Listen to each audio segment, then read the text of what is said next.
IGT, baby.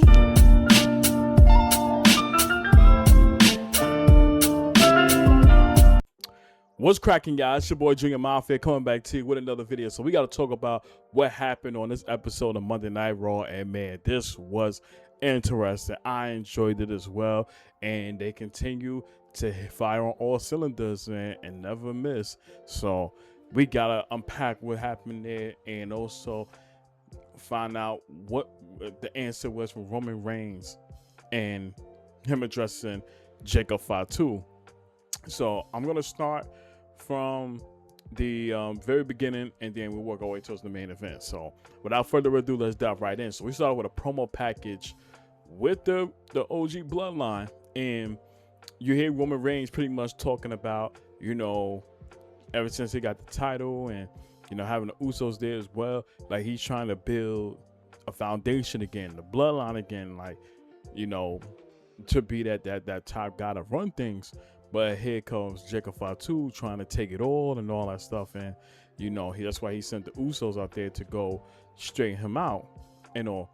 So you hear Jimmy, you know, pretty much saying that Jacob have a point, double it down about, you know, wanting to feed his family and, you know, do all the things that we're doing right now as far as like the finer things in life, you know, with under this bloodline shit.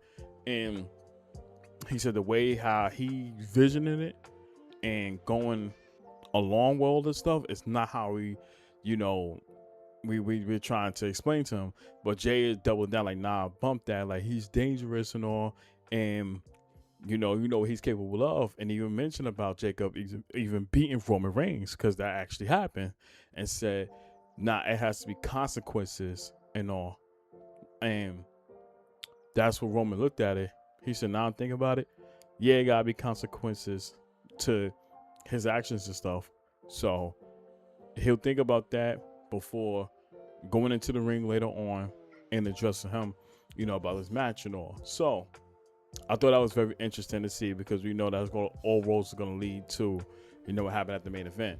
So we had Seth Rollins come out there to kick off the show, and instantly he calling out Braun Breaker, you know, feeling like he was the cause of a lot of things not happening like it was supposed to, you know, between, you know, winning his matches and all, even at WrestleMania and all, and felt like he could have beaten Roman Reigns no problem if it wasn't for no interference and that being Braun Breaker. So instantly he calls him out. Braun comes out there, and as he's doing that, he grabs the mic. Shut up, Siri. As he grabs the mic, and Seth Rollins pretty much was saying about how, you know, you being out here, you caused a whole lot, you know, being involved in my matches, and, you know, when I had opportunities to be Gunther and all that stuff, all those things happen when you came to interrupt. Why is that? So when it looked like Paul Heyman was about to say something, Braun Breaker instantly, he passed the mic to Braun Breaker and let him speak. And that's when, like, okay, now this game more interesting now. And Braun ended up saying that, you know, I did what I did because, like, I'm not here to play backseat with you and all that stuff. I feel like that always had been like that, you know, since we was a part of the vision with myself, Bronson Reed and all that, that every time that you started little frictions and all that stuff with everybody, when it was out of our hands, we had to go clean up your dirty work and all, and got fed up with that. And he was saying that I made the decision I made, you know, because I didn't need you in your vision. He said I was a superstar, you know, in the making, and was going to climb the higher ups with or without you. And said that all he needed was Paul Heyman on his side to do so. So, you know, Seth Rollins was going to double down and saying that, you know, I have thought the same thing as well. And even he gave respect to Braun Breaker, saying that a couple years ago when I went down to NXT, you know, I told Shawn Michaels, let me face one of your best superstars you have down there. Ended up being Braun Breaker, and how he was satisfied with his work and all, and said he's going to be next in coming, you know, when he gets to the main roster. He says the reason why I had told Paul Heyman that I wanted you on my side because I know what you're capable of and the ability that you have with it too. Saying you have all of that, then some, but the only thing you're missing is the mentality and all, because he goes off of action and, you know, not really processing all that shit. So, you know, Braun Breaker was doing the same thing, getting him his respect as well, calling him a first ballot Hall of Famer, all of those things, and says he's the best in the world, as like he pretty much number two, and even brings up that you know, when it comes down to, you know, for me, like even when I had that opportunity to get the World Heavyweight Championship, even if I came up short to get CM Punk, you know, that was still more better losing to him compared to anything else that, you know, have revolved around you and stuff. So, you know, Seth, he had me let him know, like, listen, everything from the come up that at your age of 28, you know, you thinking that everything is supposed to be hand given to you, the business is supposed to respect you, but that's not the case at all. Like, it don't owe you anything. You got to pay your dues and go out there and grind and all that stuff. And, you know, mention to Braun Breaker that all that's in the world, everything you have right here, you could do on your own and branch out, but you keep keeping yourself in a box with Logan Paul and Austin Theory. Like, if you step out and be on your own, it'll grant you more than anything. Cause he said he took chances on himself. It got him championships and main events at WrestleMania. Whereas for Braun Breaker, you taking chances only gave you Logan Paul and Austin Theory and the vision and shit. And I like how he mentions about how he's not even the second best Steiner, you know, in his own family. And they're calling him Baby Steiner and stuff. Brings up Scott Steiner as well. So you see him doing all that and let it be known, like, at Backlash, like, I'm gonna prove to you, like, who is the best and all of that, and gets up out of there. So I say it was definitely a dope ass promo. Both of them actually had some valid points on what they were saying, and you it's believable. And it's good that I see Braun Breaker now talking on the mic more instead of being Paul Heyman, because we know Braun Breaker, when he talks on the mic, it's believable. You can take him serious, you know. So that's what I love to see there too. And I know I try to paraphrase that whole entire promo. Me talking about it don't do it justice. You go check it out for yourself. That was so fucking good, and I enjoyed it as well. As the night progresses, we did see backstage Stephanie Vaquer, and she ends up getting bone rushed by Liv Morgan, Raquel, and Roxanne. And even to the point where Roxanne had this production crate and ran it straight into Stephanie's face and all that too. So they completely packed her up, and she was up out of there. And also, I had to bring it up because that was very crazy. You see, they still having interactions with her, which I know is going to lead to Liv and her having a match at Backlash. That's bound to happen anyway. So also what I want to talk about is what also caught my attention. I'm trying to remember, chat. It just escaped me because this just happened so quickly. Oh yeah. Now we're on the subject with the Judgment Day. So we see backstage after they had the conversation out there, them packing up Liv and all. You see Liv telling Raquel, let me speak to Roxanne and all. And she pretty much tried to apologize about what ended up happening a couple weeks ago when her and, like, they two collided and shit like that, and they had the big ass knots and shit. So, you know, she wanted to apologize for all of those things and all. And as that's pretty much being put to rest, you see she mentioned up, like, I wanted to bring up the conversation again, and it was about Finn Balor, and we're saying, I know Finn Balor had brought you into the Judgment Day and saying that we're family and all, but Finn can't be trusted. And as she's saying that, she said, all I want to know is, can you trust me? Like, we'll get through all of this and stuff like that.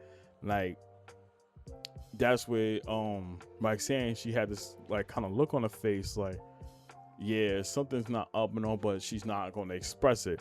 But you hear Liv Morgan say, all right, I'll be in your corner for your tag team match and all that stuff. And, that was that. So as Roxanne we're about to leave, you see Finn Balor pops in and shit like that. And, you hear him telling Roxanne, I know I brought you in here and all, but they can't be trusted. And all, so you would need to pretty much get out of there while you still can. And Roxanne telling him, like, you talking about trust and all that. Like, look at what you done. I suggest you get out of here right now before you get hurt. But they planting the seeds to tell you now that a turn is coming slowly but surely. We kind of seen that on full display when we had the tag team match of Lyra and Bayley take it on Raquel and Roxanne. And you hear the crowd kept saying, tagging Roxanne. So when she got in there, it was a huge pop. You hear the Roxanne chants, all those things. So it's kind of setting the standard, like we could potentially get that turn at Backlash. I feel like if Liv and Stephanie do face each other, of course Liv's gonna retain, but it's the aftermath of that, that's gonna probably set everything off, and that's when Roxanne turns on Liv. So I can definitely see that in the mix, because for shit like this, you do not prolong it. Like, you want to strike while the iron is hot. And seeing that everybody's on the side of Roxanne, if it's time to pull the trigger, let her go Judgment Day, then that's what you do. So hopefully we see that. But I wanted to better them because it kind of ties in from their backstage segment. I did brush over this fact here too. There was a backstage segment too with Byron Saxton and the Usos, and they was pretty much talking about Roman Reigns and his decision he's making as far as rejecting Fatu later. So as that's happening, you see LA Knight come into the picture, and he was saying, like, I see y'all still aligning yourself with Roman Reigns, and it's like y'all looking like the old bloodline all over again. But you saw what come with it, as far as Roman having so much power and all that stuff. He gets to his head and try to brainwash her again. So as you see that happening, you see Jay come and crash out Jay again, and he was saying that you need to stay out of family business and all that. This had nothing to concern you and all those things. And even Jimmy kind of followed suit, saying, yeah, like, this is family business. Like, this had nothing to do with you.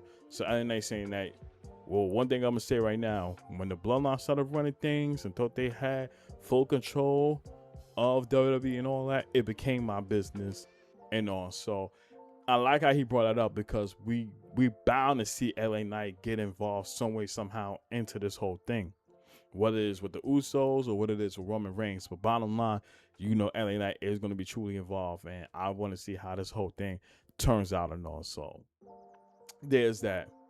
Also, we got to talk about Obafemi, and also after him packing up Grayson Waller when they had their match and all that stuff, he picks up the mic, and he was pretty much saying that he looking for worthy competitors to step up and wants to take on the ruler and stuff. And if y'all want to take a shot at me, think you could beat me, come on out and all that, and opening up an open challenge to face him.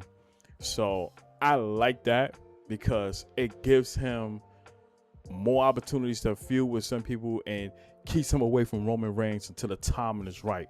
I feel like we shouldn't see them cross paths with each other until after, I believe, Night of Champions. So once that's done and we're getting closer to SummerSlam, that's when you can start mentioning about over challenging Roman Reigns, when that time comes. I think it's too early right now. You want to continue to have him build up, get some more matches under his belt, and be as dominant as ever. And he shouldn't be taking no loss at all. I feel like he should be on a dominant win streak, leading into him facing Roman Reigns. And from that moment there is when he wins the title, in my opinion. So I like that they have this open challenge happening now, and I will hope that they continue to build upon this and even have him infused and all. That would make it more interesting, but leave it at the expense of him not taking no losses. That happens, we'll be perfectly fine. If Roman Reigns comes out there, or farming as usual, all of that. He gets into the ring, and he pretty much was saying about with the World Heavyweight Championship, how he looked at that as like a secondary title, because you see when he was undisputed champion, he didn't care nothing about the World Heavyweight Championship, like literally try to bury the shit. Then go on and say that the title don't make the man makes the title. And we're saying that, you know, when I did get this, I made this title the prestigious. It made it for the night too. And, you know, I made this title like relevant and all, you know, taking jabs at CM Punk and all. Even took a little jab at Cody Rhodes, okay, saying that this is the main title people want to compete for. Like nobody is gonna be on that level anymore now. Like, I'm gonna make the World Heavyweight Championship something that you will have to beat me for. So I like how he brought that up now, and you can see him kind of double down on the corner of the secondary title. And now this is the main title now. So as it's happening, he's telling Texas, I forgot what party he was in again, to acknowledge him. Jacob Fatu music hits. So he wasting no time. He gets in there, and instantly Roman saying that, you know, I gave you a week, you know, to make a decision and stuff like that. And I hope the decision you made was to unify with me and build this family more stronger, to where Jacob shut that shit down and said, I'm not here to do that. He said, it didn't take me a week. It didn't take me a day. It didn't take me no hours. It didn't take me a minute to make a decision. And that was that I was coming for that title. And even brings up that, you know, when it came down to the grind and stuff like that, like, it took me 12 years to grind to get where I needed to get to. But for those 12 years that y'all was on the main roster, like, y'all never have reached out to me and all that and brought me in, and mentions about, you know, how Roman didn't call him, how the Usos didn't call him. The only person that reached out to him that got him here was Solo. And I like he brought it up because low key, Solo did that. But you see Roman double down. Like, what do you think it was Solo? Like, Solo can't even get a cup of coffee out here, you know, without my consent and all that. Saying that I'm the one who signed up for your ass and why you here. And brings up that the fact that you want to take a shot at me with this title, knowing you're not ready and all that, and saying that, you know, how he run things here and the buck stops with him. So you know this kind of lit a fire under Jacob. And the minute Roman said that you ain't ready, he then proceeds to choke the shit out of Roman Reigns and all that, hit him with a fury of headbutts and shit like that, and choked him out to prove a point that you're not gonna sit here and belittle me and think that I ain't ready to step up and win this title and all that stuff and help benefit my family behind this shit. So as he walks off, Roman grabs the mic and he was saying that, all right, you want this title shot, Jacob? You got it. And I'm going to see you at Backlash.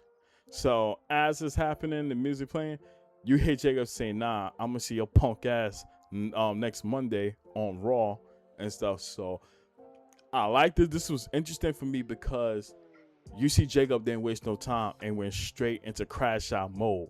And this is what I love to see from him, because it's less talking and it's like, I'm going to get straight to the point. You think I ain't ready for you? Cool. Let me go ahead and square with you right now to show you that I'm not playing and that I'm ready to take this to the next level and take that title off you. Like, it ain't no joking matter. I'm dead serious. So to see that side of him now it's going to get more interesting. Now we're like, 2 weeks away from Backlash. You know, I can't wait for this match to come up now. So it's interesting to see. I can't wait to see how that whole thing turns out. And this was a fantastic show. But comment down below. Let me know, what was your favorite part of Monday Night Raw? Are you excited for Jacob versus Roman Reigns and all? And, you know, what else that you see there that was very, very interesting and get you prepared for Backlash? But let me know down in the comments down below. I appreciate your love and support. Road to 250 subscribers. Continue to keep God first at the process of anything that you do at life. Your time will come. And I'm going to catch you on the next video. Peace. Game over, yeah.